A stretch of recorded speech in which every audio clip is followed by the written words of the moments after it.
আসসালামু আলাইকুম রহমতুল্লাহ বারাকাতুহু। প্রিয় মুসলিম ভাই সব, আমি মাওলানা ফরিদউদ্দিন আল মোবারক বলতেছি। আমার মাদ্রাসা উত্তর হরিপুর জমিরিয়া মাদ্রাসা, বাংলা বাজার, ছাগলনাইয়া, ফেনী, সম্পূর্ণ পানির নিচে নিমজ্জিত। মাদ্রাসার 3 সেট ঘরগুলা দেখতেছেন আপনারা, সম্পূর্ণ পানির নিচে, এবং রান্নাঘর পানির নিচে, মসজিদের ভবন এবং মাদ্রাসার ভবন নিচতলার প্রায় 62 পানির নিচে।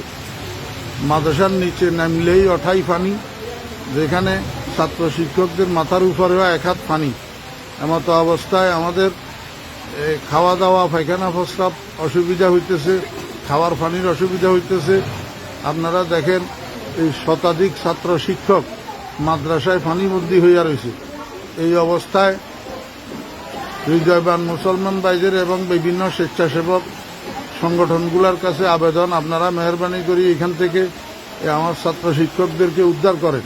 ছোট ছোট বাচ্চা এগুলা সাঁতরাইয়া যে রাস্তা পর্যন্ত যাবে এমন এই অবস্থা নাই। এমতো অবস্থা আপনাদের কাছে বিনীত অনুরোধ, আপনারা যেখানে আছেন আমার এই ছোট ছোট ছাত্র শিক্ষকদের দিকে একটু সাহায্যের হাত বাড়ান, একটু তাড়াতাড়ি এখান থেকে আমাদেরকে উদ্ধার করার চেষ্টা করেন। আল্লাহ পাক আমাদের সবাইকে হেফাজত করেন। আসসালামু আলাইকুম রহমতুল্লাহ।